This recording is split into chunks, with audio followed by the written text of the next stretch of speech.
इस वीडियो में हम एक जीएसटी पोर्टल का एक बेहतरीन फीचर्स के बारे में बताने वाले हैं जो कि आपको हेल्प करेगा किस चीज़ में।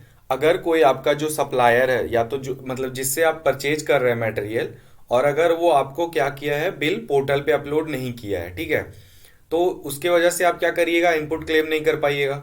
तो उस केस में आप क्या कर सकते हैं, आप तो उसको फ़ोन करके बोलिएगा, सब चीज़ करिएगा। अगर नहीं अपलोड किया तो क्या करिएगा। तो यहाँ पे ऑन द रिकॉर्ड काम करने के लिए गवर्नमेंट एक जीएसटी पोर्टल पे फैसिलिटी दिया है जिसको हम लोग को यूज करना चाहिए, ठीक है। किस केस में, कि अगर कोई सप्लायर आपका जो भी इनपुट वाला मतलब इनवॉइस है वो अगर पोर्टल पे अपलोड नहीं कर रहा है तो उसके लिए, ठीक है। ये आप दोनों केस में कर सकते हैं, रेसिपिएंट और सप्लायर के केस में। तो चलिए देखते हैं कि ये आखिर कौन सा है, ठीक है, और कैसे काम करता है। आपको सर्विसेज में जाना है, सर्विसेज में जाने के बाद यूजर सर्विसेज में जाना है। यूजर सर्विसेज में जाने के बाद आपको क्या करना है, कम्युनिकेशन बिटवीन टैक्स पेयर्स, ठीक है।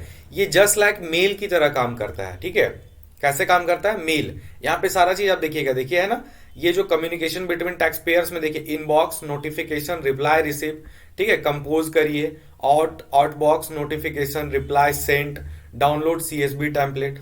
मतलब ये पूरा मेल की तरह काम करता है। ऑन द रिकॉर्ड काम करने के लिए this is the best option which is provided by GST portal.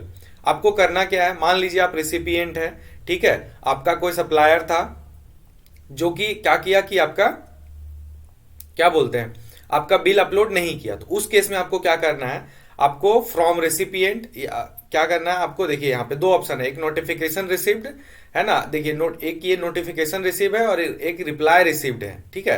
तो यहाँ पे आपको क्या करना है, ये चीज क्या बता रहा है, इसका ये मतलब है कि आपका जो नोटिफिकेशन है ये फ्रॉम रेसिपिएंट से कुछ आया है क्या, नहीं, फ्रॉम सप्लायर से कुछ आया है क्या, नहीं। ये देखने के लिए भी है कि अगर मान लीजिए आप किसी का बिल अपलोड नहीं कर रहे, कहीं वो तो कुछ नहीं किया है, वो तो कोई आपका रेज नहीं किया ना। तो इस केस में आप यहाँ पे आपको ये नोटिफिकेशन देखने के लिए काम आएगा कि आपके ऊपर तो कोई मतलब कंप्लाइंस, या तो फिर आप किसी का इनवॉइस नहीं अपलोड किया तो सामने से शायद वो सामने से रिक्वेस्ट किया होगा आपको, तो वो देखने के लिए ये है। अगर आप इस तरह से, ठीक है। अब देखिए क्या देखना है हम लोग को, यहाँ पे अगर मान लीजिए कि हम लोग का कोई इनवॉइस है जो कि सामने वाला पार्टी अपलोड नहीं किया है, तो हम लोग को उसको कैसे क्या करना है। तो देखिए यहाँ पे हम लोग को कंपोज पे क्लिक करना है। कंपोज पे जैसे क्लिक करिएगा तो बोलता है क्या, सेंड न्यू नोटिफिकेशन, ठीक है। तो यहाँ पे नोटिफिकेशन टू किसको, सप्लायर को। तो आपको क्या करना है, अगर सप्लायर आपसे आप जिससे मटेरियल खरीदे वो तो सप्लायर ही है ना, समझ पा रहे हैं, वो क्या है, सप्लायर है।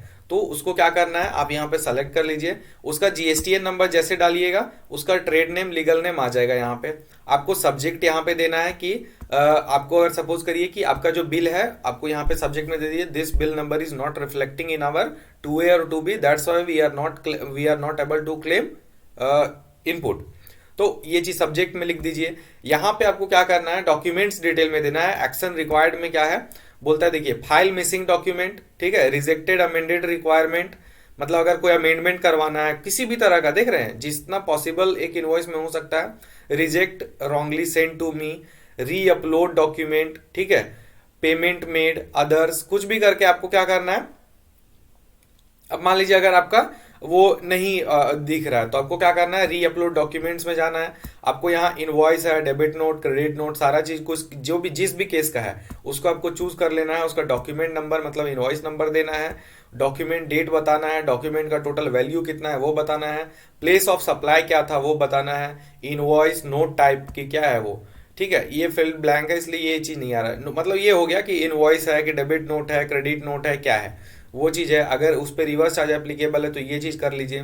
और भी अगर मान लीजिए 3-4 इनवॉइसेस है तो आपको क्या करना है, ऐड आइटम पे क्लिक करके आपको क्या करना है, यहाँ पे और भी बढ़ाना है, ठीक है।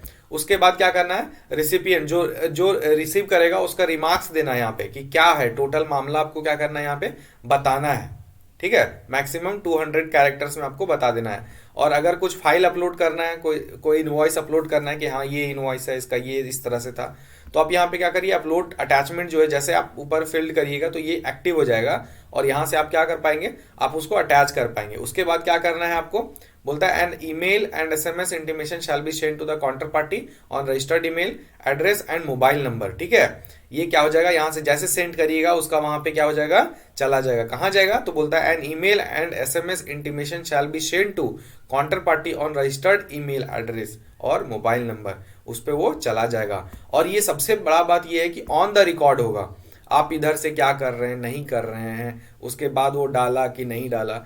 तो ये सारा चीज जो है वो मतलब ऑफ द रिकॉर्ड होता था, लेकिन यहाँ से अगर आप कर रहे हैं तो ये ऑन द रिकॉर्ड है, सारा चीज पोर्टल पे गवर्नमेंट के नज़र में सब चीज होगा। और इसी तरह से आपको इस फीचर्स को यूज करना है, ठीक है।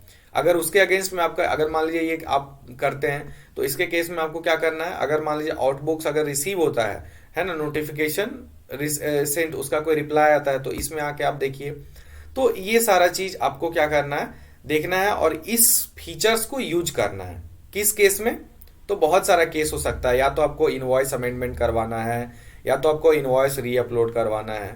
तो इस तरह से हम लोग इस फीचर को यूज कर सकते हैं। This is the best feature on the record, है ना, जीएसटी पोर्टल जो प्रोवाइड किया है।